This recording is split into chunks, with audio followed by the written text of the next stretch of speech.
ونشهد أن لا إله إلا الله وحده لا شريك له ونشهد أن سيدنا وحبيبنا ومولانا محمدا عبده ورسوله أرسله بالحق بشيرا ونذيرا وداعيا إلى الله بإذنه وسراجا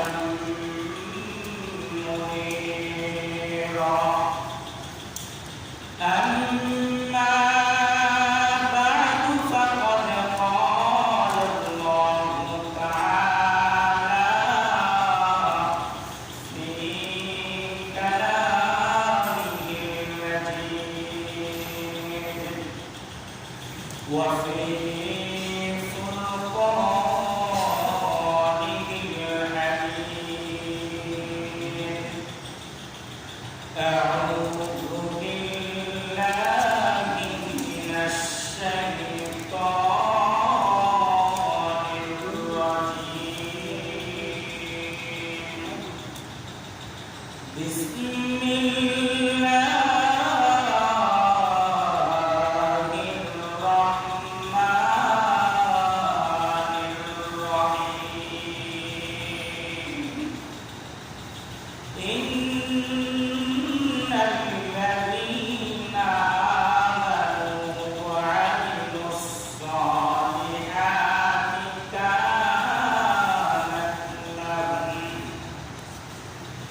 كانت لهم جنات الفردوس نزلا وقال رسول الله صلى الله عليه وسلم أعددت لعبادي الصالحين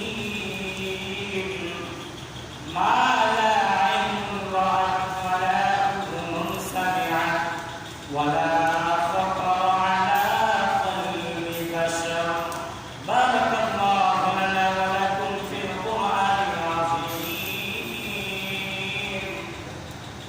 ونفعنا وإياكم بالآيات والذكر الحكيم إن الله وملائكته يصلون على النبي يا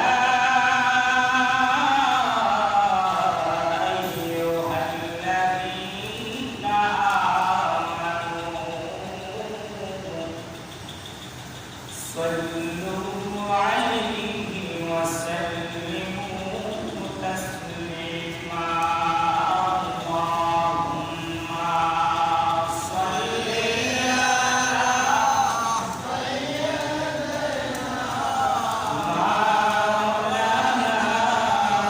محمد وعلى آل سيدنا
जिधर देखता हूँ मौला उधर तू ही तू है ला इलाहा इल्लल्लाह ला इलाहा इल्लल्लाह ला इलाहा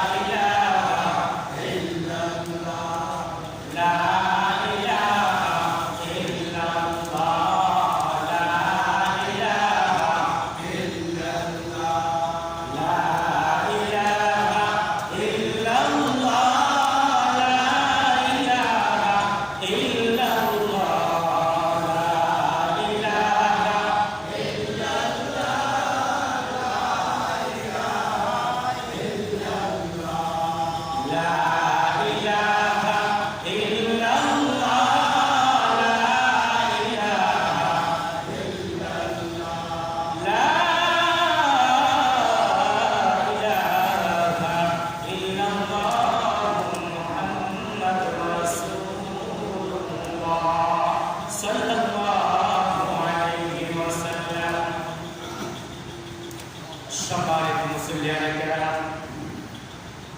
প্রথমে আমরা মহান আল্লাহ পাকের দরবারে লাখো কোটি শুকরিয়া আদায় করি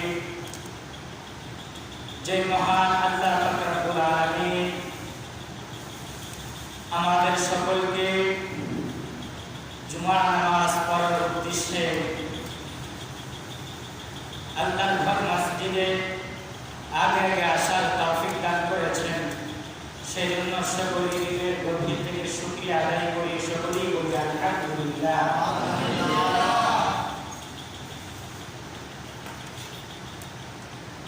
আমি আপনাদের সামনে গত সপ্তাহে জান্নাতের পরিচয় নিয়ে আলোচনা করতেছিলাম। জান্নাতটা কেমন হবে এই নিয়ে আলোচনা করতেছিলাম। আজকেও এই বিষয়ের উপর আলোচনা করার চেষ্টা করব আমার তৌফিক ইল্লা বিল্লাহ। আমি আপনাদের সামনে কুরআনে কারীমের 16 নম্বর পারা 3 নম্বর পৃষ্ঠা থেকে একটি আয়াত তেলাওয়াত করেছি। ওই আয়াতের মধ্যে আল্লাহ পাক রব্বুল আলামিন বলেন, ইন্নাল্লাযীনা আমানু ওয়া আমিলুস সালিহাত, নিশ্চয়ই যারা ঈমানদার, যারা মুমিন, ওয়া আমিলুস সালিহাত এবং যারা নেক আমল করে, কানাত লাহুম জান্নাতুল ফিরদাউসি নুজুলা, আমি আল্লাহ পাক রব্বুল আলামিন তাদের সকলকে জান্নাতুল ফিরদাউসের মেহমান বানায় দেব। সুবহানাল্লাহ। জান্নাতের মধ্যে বিভিন্ন কোয়ালিটি আছে। দুনিয়ার মধ্যে দেখবেন স্কুলের মধ্যে বড় হুজুর, ছোট হুজুর, মেজো হুজুর থাকে। মাদ্রাসায় বড় হুজুর, ছোট হুজুর, মেজো হুজুর, বড় স্যার, ছোট স্যার, মেজো স্যার থাকে বারবার। ঠিক তেমনি ভাবে জান্নাতের মধ্যেও নিম্ন স্তর, উচ্চ স্তর, মধ্য স্তরের জান্নাত আল্লাহ পাক রব্বুল আলামিন বানিয়ে রাখছেন। সুবহানাল্লাহ। সবচেয়ে উপরের যে স্তরটা হলো, অন্যতম যে জান্নাতটা হলো, ওই জান্নাতটা হলো জান্নাতুল ফিরদাউস। সুবহানাল্লাহ। আমি আলোচনা করতেছিলাম যে জান্নাতের মধ্যে জান্নাতের যে হুরগুলি আছে, হুরগুলি দেখতে কেমন হবে, জান্নাতের নাজ নিয়ামত কেমন হবে আলোচনা করতেছিলাম।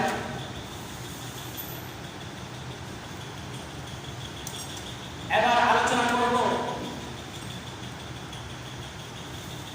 জান্নাতের মধ্যে যারা জান্নাতি হবে তাদের পোশাকটা কি হবে। আল্লাহ পাক রব্বুল আলামিন কুরআনে কারীমের মধ্যে বলেন, ওয়া লিবাসুম ফিহা হারীর। হ্যাঁ, আমার আল্লাহ পাক রব্বুল আলামিন ডাক দিয়া বলেন, যারা জান্নাতি হবে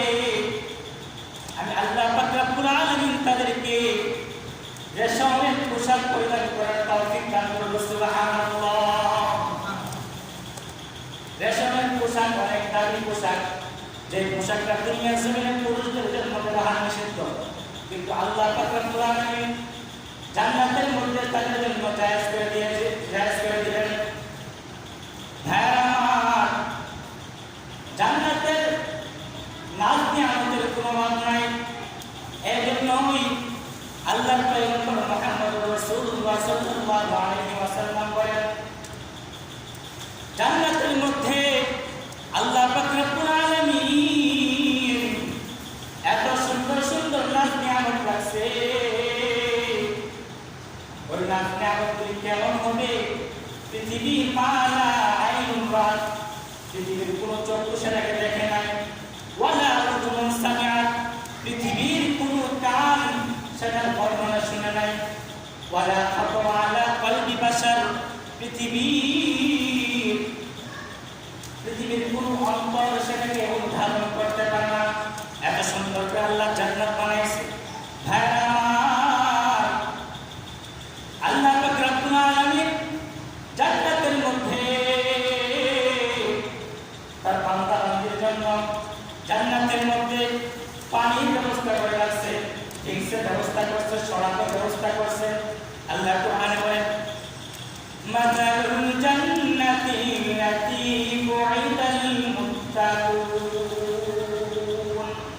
ফীহা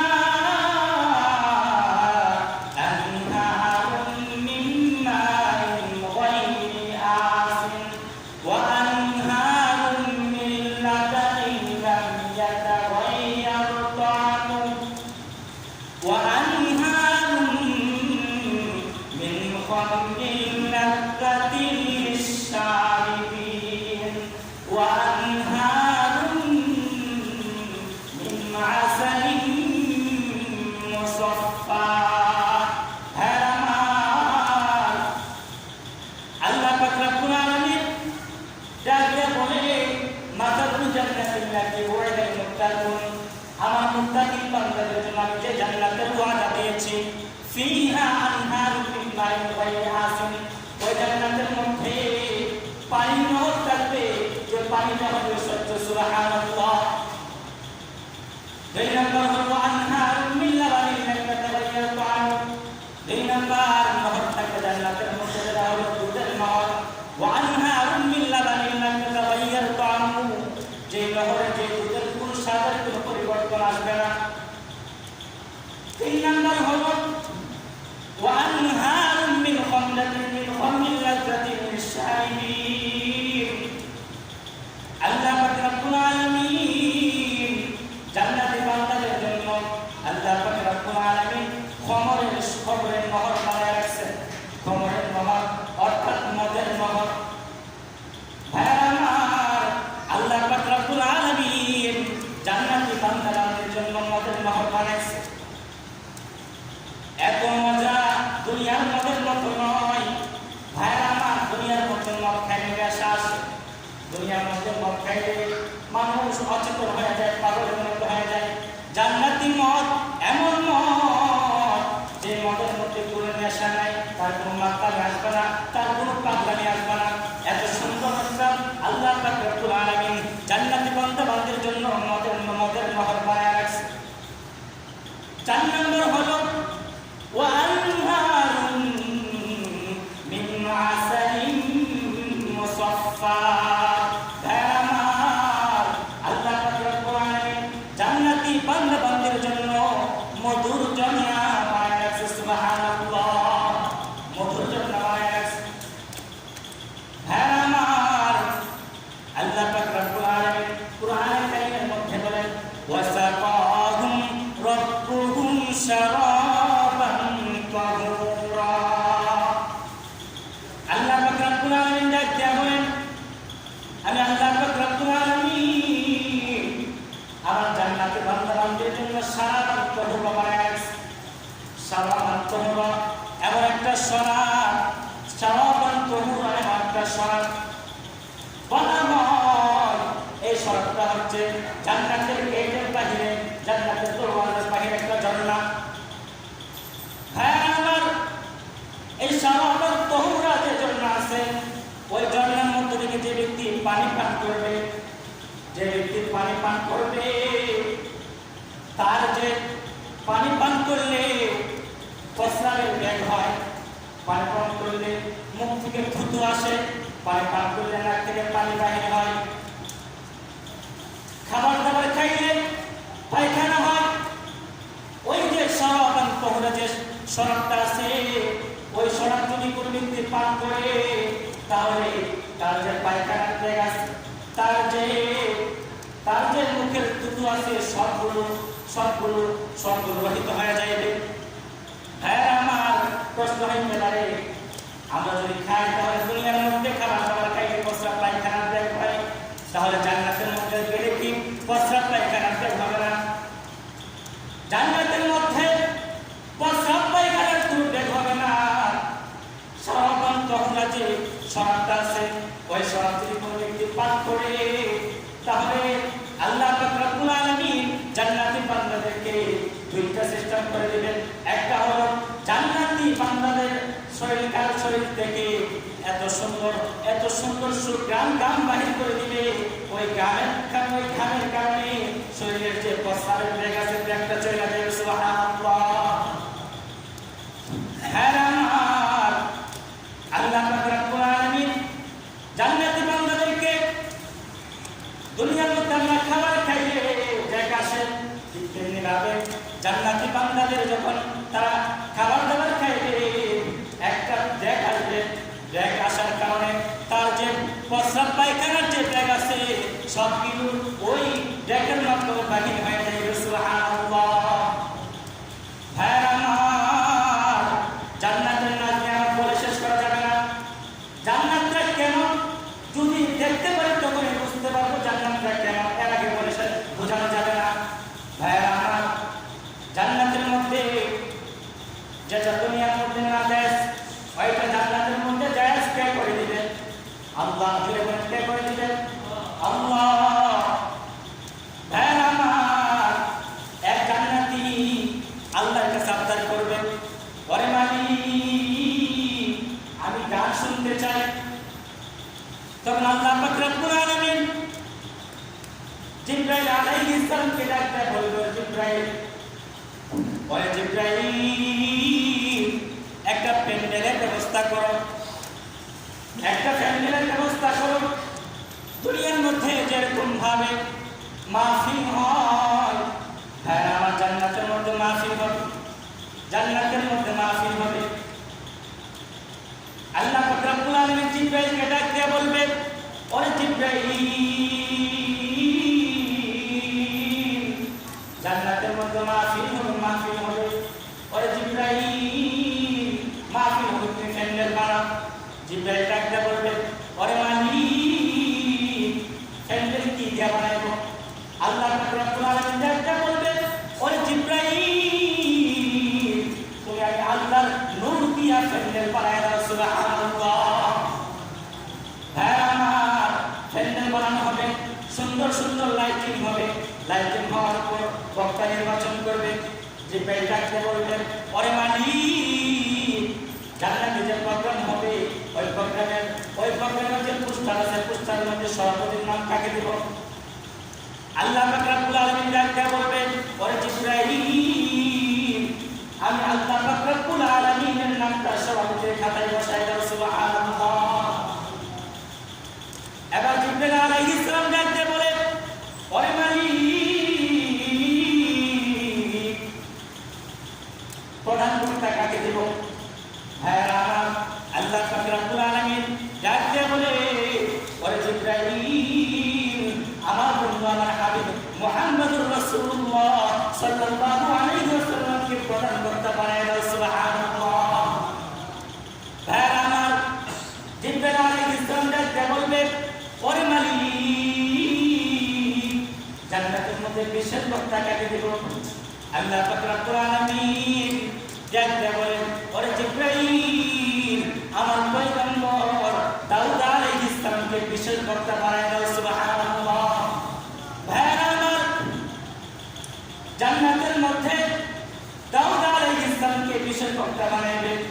দাউদ আলাইহিস সালামের কণ্ঠ কিন্তু এত সুন্দর ছিল, উনি যখন জাবুর কিতাব তেলাওয়াত করত সমুদ্রের মাছগুলি তেলাওয়াত শোনার জন্য কাছে এসে দেখে সুবহানাল্লাহ।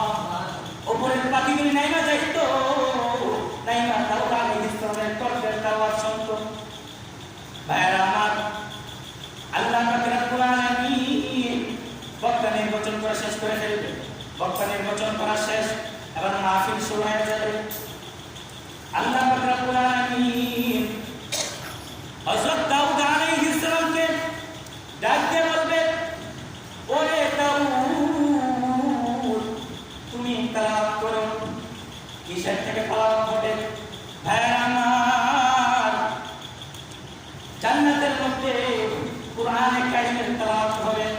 কিন্তু দাউদ আলাইহিস সালাম তো কুরআন পড়তে পারে না, সে তো কুরআন পড়ে নাই, তাহলে সে তো কুরআনের হাফেজ নয়, তাহলে সে কুরআন পড়বে কিভাবে?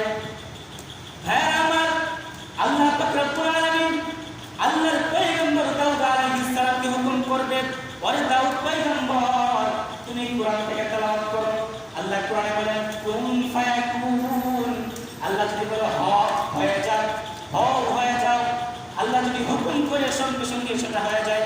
যখন আল্লাহ পাক রব্বুল আলামিন দাউদ আলাইহিস সালামকে হুকুম করবে, ওরে দাউদ, তুমি কুরআন থেকে তেলাওয়াত করে বের করো, সঙ্গে সঙ্গে আল্লাহর পয়গম্বর দাউদ আলাইহিস সালাম আল্লাহর কুরআনের হাফেজ হয়ে যায়। সুবহানাল্লাহ। ভাইরা আমার, আল্লাহর পয়গম্বর দাউদ আলাইহিস সালাম কুরআন থেকে তেলাওয়াত শুরু করবে। যখন দাউদ আলাইহিস সালাম কুরআন তেলাওয়াত শুরু করবে, দাউদ আলাইহিস সালামের কণ্ঠ থেকে 70 রকমের কণ্ঠ বাহির হইবে। সুবহানাল্লাহ। যখন কুরআন তেলাওয়াত শুরু করবে, এত সুন্দর তেলাওয়াত, এত মজার তেলাওয়াত, দাউদ আলাইহিস সালাম যখন করতে শুরু করবে, কুরআন তেলাওয়াত শুরু করবে, জান্নাতীরা তেলাওয়াত শুনে লাফাইতে থাকবে। সুবহানাল্লাহ। জান্নাতীরা কুরআন তেলাওয়াত শুনে খেলতে থাকবে, ঘুরতে থাকবে, আর লাফাইতে থাকবে, আর বলতে থাকবে, চলতে থাক, চলতে থাক, চলতে থাক, ওরে মালিক বন্ধ করেন না, বন্ধ করেন না। এইভাবে জান্নাতের মধ্যে দাউদ আলাইহিস সালামের তেলাওয়াত হাজার হাজার বছর চলে যাবে। জান্নাতীরা শুনতে থাকবে, আর মজা লাগতে থাকবে। জান্নাতীরা তেলাওয়াত শুনে পাগলের মতো হয়ে যাবে। বলা হয় 70 বছর পর্যন্ত দাউদ আলাইহিস 70,000 বছর পর্যন্ত দাউদ আলাইহিস সালামের তেলাওয়াত চলতে থাকবে। সুবহানাল্লাহ। ভাইরা আমার, আল্লাহ পাক রব্বুল আলামিন এবার দাউদ আলাইহিস সালামকে ডাক দিয়ে বলেন, ওরে দাউদ, তুমি তোমার তেলাওয়াত বন্ধ করো।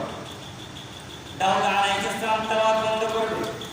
তেলাওয়াত বন্ধ করার পর এবার হুকুম করবে আমাদের নবী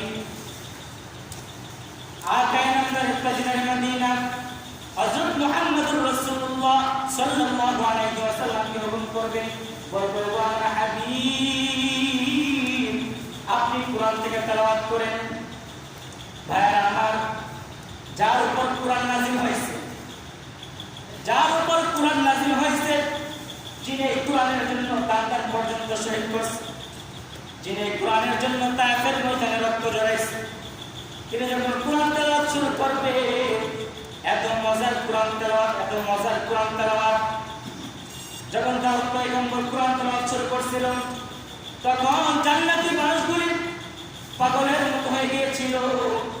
এবার যখন আমাদের নবী মুহাম্মদুর রাসূলুল্লাহ সাল্লাল্লাহু আলাইহি ওয়াসাল্লাম তেলাওয়াত করবেন, উনি সূরা ইয়াসিন থেকে তেলাওয়াত করবেন।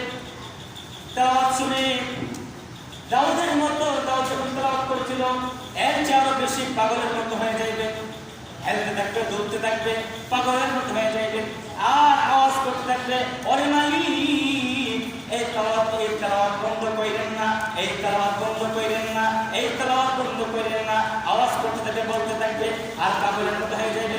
এত মজা, এত মজা, এত মজা, মজার কোনো শেষ নেই, এত মজা। ভাইরা আমার, লক্ষ লক্ষ বছর আল্লাহর পয়গম্বর মুহাম্মদুর রাসূলুল্লাহ সাল্লাল্লাহু আলাইহি ওয়াসাল্লাম তেলাওয়াত করতে থাকবে, আর জান্নাতি মানুষগুলি সেই তেলাওয়াতগুলি সুবহানাল্লাহ। হ্যাঁ আমার যখন আল্লাহর নবীর তেলাওয়াত শেষ, এবার আল্লাহ পাক রব্বুল আলামিন ডাক দিয়ে বলবে, ওগো আমার হাবিব, আপনি আপনার তেলাওয়াত বন্ধ করুন, এবার আমি তেলাওয়াত করব। সুবহানাল্লাহ। আল্লাহ নিজে তেলাওয়াত করবে। হ্যাঁ আমার ওই সময় আল্লাহ পাক রব্বুল আলামিন ডাক দিয়ে বলে, ওরে জান্নাতি বান্দা বান্দীরা, দুনিয়ার মধ্যে শুধু আমার দেওয়াটাই শুনলে, আমি যা দিয়েছি ওইটাই শুনলে, দাউদের কণ্ঠ আমি আল্লাহ দিয়েছি ওইটাই শুনলে, মুহাম্মদুর রাসূলুল্লাহ সাল্লাল্লাহু আলাইহি ওয়াসাল্লামের কণ্ঠ আমি আল্লাহ পাক রব্বুল আলামিন দিয়েছি। ওরে জান্নাতি বান্দা বান্দীরা, আমার দেওয়াটাই শুনলে সারাটা জীবন।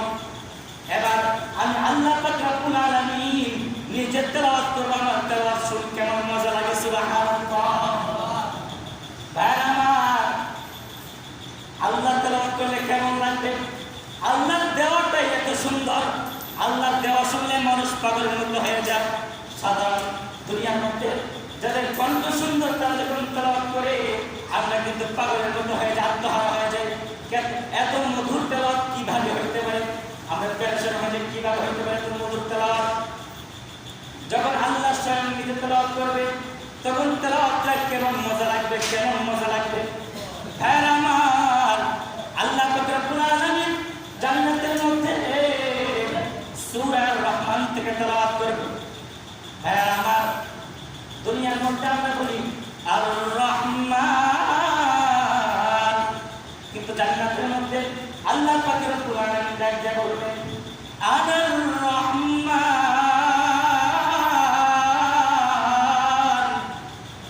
আর রহমান, আর রহমান। আল্লাহ ওই দিন তেলাওয়াতটা একটু ভিন্ন ভঙ্গিতে বলবে। আর রহমান, আমি হচ্ছে রহমান, আমি হচ্ছে দয়ালু। আল্লামাল কুরআন, আল্লামাল কুরআন। আল্লাহ বলবে আল্লামাল কুরআন খলাকাল ইনসান। ওই দিন আল্লাহ তেলাওয়াত করবে খলাকাল ইনসান। সুবহানাল্লাহ। হ্যাঁ আমার আল্লাহ পাক রব্বুল আলামিন যখন তেলাওয়াত করবে, এই তেলাওয়াত শুনে কোটি কোটি বছর চলিয়া যায়, জান্নাতীরা বলতে পারবে সুবহানাল্লাহ। আল্লাহর তেলাওয়াতটা কেমন মজা হবে। এজন্য ভাইরা আমার এই জান্নাতের মধ্যে যাওয়ার দরকার আছে কিনা?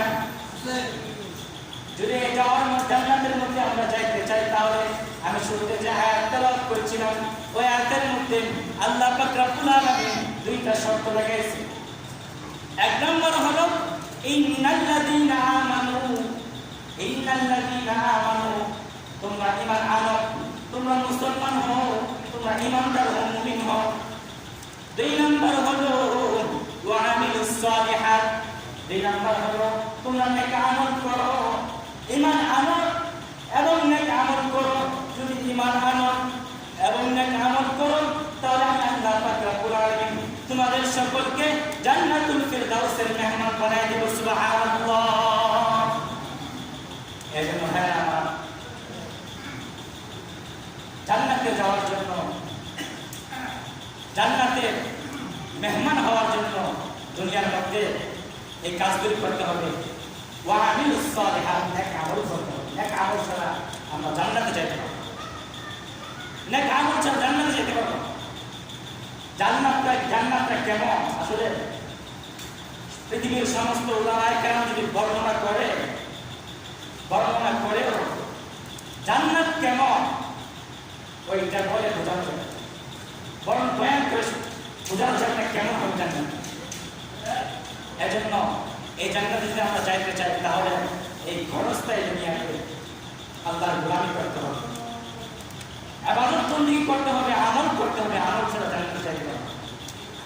আল্লাহ পাক রব্বুল আলামিন আমাদের সকলকে বেশি বেশি করিয়া আমল করার তৌফিক দান করুন। সকলে বলি আমিন।